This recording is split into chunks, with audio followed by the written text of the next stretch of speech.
A'udzu billahi minasyaitonir rajim. Bismillahirrahmanirrahim. Para pendengar yang dirahmati Allah Subhanahu wa taala, alhamdulillahirabbil alamin.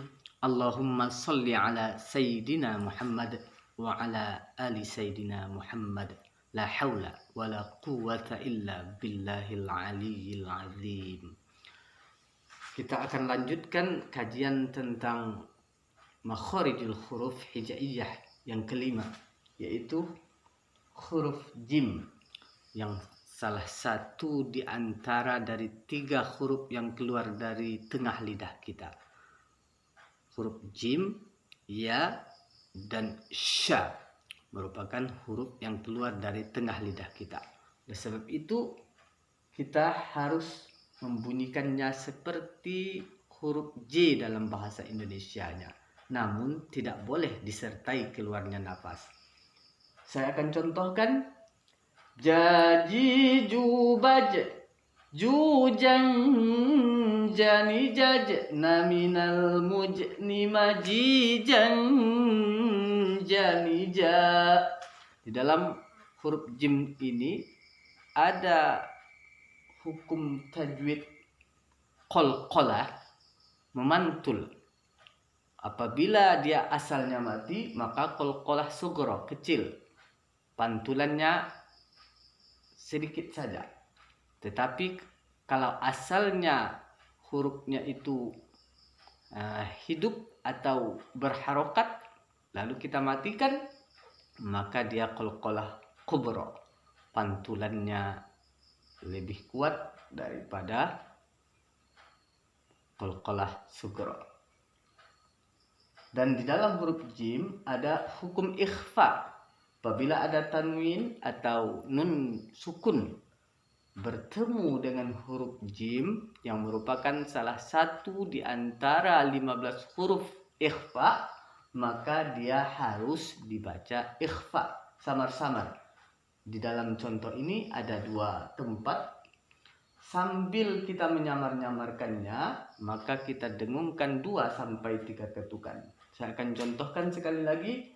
Jaji jubaj jujang jani jaj naminal mujni majijang jani ja. Tetap hukum baris 2 di akhir kalimat, maka kita baca dengan mad iwad, panjangnya 2 ketukan, dan tidak boleh kita menambahkan hamzah di akhirnya, langsung hilang suaranya. Untuk penjelasan ini maka sama nantinya dengan huruf da dan za pada hukum tajwidnya, karena huruf ja, da, dan za merupakan huruf ikhfa. Saya akan lanjutkan huruf hijaiyah yang ke-6, yaitu ha. Ha suara pedas atau suara pernapasan. Sama seperti kalau kita pedas, ha, atau bernapas, kita mengambil napas. Ha. Di dalam huruf ha, hukum yang terdapat dalam huruf ha adalah izhar halaq, karena memang dia merupakan huruf khalaq, huruf tenggorokan. Maka dia dibaca jelas ketika nun mati atau tanwin bertemu dengan huruf ha, sama seperti huruf kho nantinya. Saya akan contohkan cara membaca huruf ha ini sekaligus tajwid dan makharijul hurufnya. Ha hi hu bah huhan hanihah naminal muhni mahihan haniha. Ha itu iwatnya. Di sini izhar halaknya ada 2 tempat. Apabila ada tanwin bertemu dengan huruf ha, maka dia dibaca jelas, tidak boleh kita mendengungkannya di sini. Sebab itu hanya bunyi n-nya 1 saja. Han, haniha. Ketika kita di dalam pengucapan izhar tersebut kita tidak boleh mendengungkan dalam membaca Al-Quran nanti kalau terdapat tanwin atau nun mati bertemu dengan huruf ha. Banyak sekali contohnya dalam Al-Quran. Saya akan ulangi huruf ha. Ha, hi, hu, bah, hu, han, hani, hah, na, minal, muhni, mahi, han, hani, ha. Nah, jangan sampai ada terakhirnya itu ada suara hamzah. Saya tadi agak kehabisan nafas, maka saya akan contohkan yang sempurna. Ha, hi, hu, bah, hu, han, hani, hah, na, minal, muhni, mahi, han, hani, ha. Langsung hilang suaranya. Selanjutnya huruf kha. Suara agak kasar. Huruf kha merupakan salah satu di antara 6 huruf khalaq tenggorokan ini. Maka dia dibaca juga dengan izhar sama seperti huruf ha. Maka kita membacakannya tetap dengan menjelaskan suara tanwin. Kalau dia an, kalau dia in, kalau dia un. Ketika berhadapan dengan huruf izhar khalaq ini. Oleh sebab itu saya akan contohkan kha, khi, khu, bah, khu, khan, khani, khah, na, minal, muhni, mahi, khan, khani, kha. Dan tidak boleh terlalu kasar karena dia hanya agak kasar, sedikit kasar. Kha, khi, khu, bah, khu, khan, khani, khah, na, minal, muhni, mahi, khan, khani, kha. Nah, kalau dalam bahasa Indonesianya ditulis dengan KHO, kho. Maka ketika kita menyebutkan khalifah, maka akan bukan khalifah tapi khalifah. Baru artinya pemimpin. Kha, khi, khu, bah, khu, khan, khani, khah, na, minal, muhni, mahi, khan, khani, kha. Kita lanjutkan pada huruf hijaiyah yang selanjutnya yaitu dal. Dal ini adalah salah satu di antara 12 huruf yang keluar dari ujung lidah kita. Dia termasuk huruf yang keluar dari ujung lidah kita. Dal, ujung lidah menempel pada gusi belakang atas. Bukan tempatnya di langit-langit, tapi di gusi, di atas gigi kita. Kita tempelkan ujung lidah kita itu di gusi depan atasnya. Da sama berdekatan nantinya dengan ta dan to, namun ketebalannya yang membedakannya. Hampir sama tempat keluarnya, bunyinya hampir sama dan tempat keluarnya sama. Dari ujung lidah kita bertemu dengan gusi depan atas. Kita lanjutkan dengan huruf da ini. Contohnya dadi, dubad, dudan, danidad, naminal, mudni, madidan, danida. Kita bacakan antara, kalau seandainya ada tanwin bertemu dengan huruf da, maka kita bacakan dengan ikhfa. Ikhfa itu artinya samar-samar. Kita bunyikan antara suara tanwin dengan huruf da. Bukan dan, tapi dan, da. Sambil kita menyamar-nyamarkan, kita mendengungkannya 2-3 ketukan. Dadi, dubad, dudan danidadna minal mudni madidan danida. Ujung lidah bertemu dengan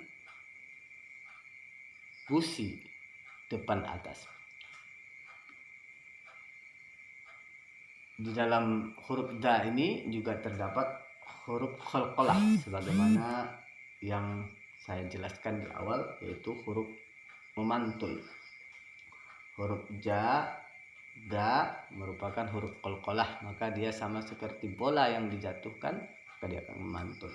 Begitu juga dengan huruf da ini. Apabila asalnya memang mati, maka qalqalah sughra. Tapi apabila asalnya tidak mati, maka kita matikan atau kita hentikan, maka dia akan menjadi qalqalah kubra. Contohnya qul huwallahu ahad. Di situ perlu pantulannya agak kuat karena dia qalqalah kubra. Dadidu bad dudan danidad naminal mudni madidan danida. Kita masuk kepada huruf hijaiyah yang selanjutnya, yaitu huruf zal. Huruf zal merupakan salah satu di antara 12 huruf yang keluar dari ujung lidah kita juga. Nah, ini bukan zal biasa yang kita tekan, namun ini merupakan huruf zal. Kita membunyikannya ujung lidah menempel pada ujung gigi, sedikit dikeluarkan. Zal. Zal. Kalau dalam bahasa Indonesianya ada susunan hurufnya D, Z, A, zal. Oleh sebab itu ujung lidah sedikit dikeluarkan, tidak boleh dibaca zal.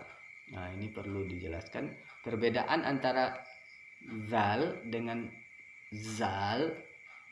Ini hanya pada ujung lidah hampir bertemu dengan gigi bawah, itu untuk zal, ditekan zal.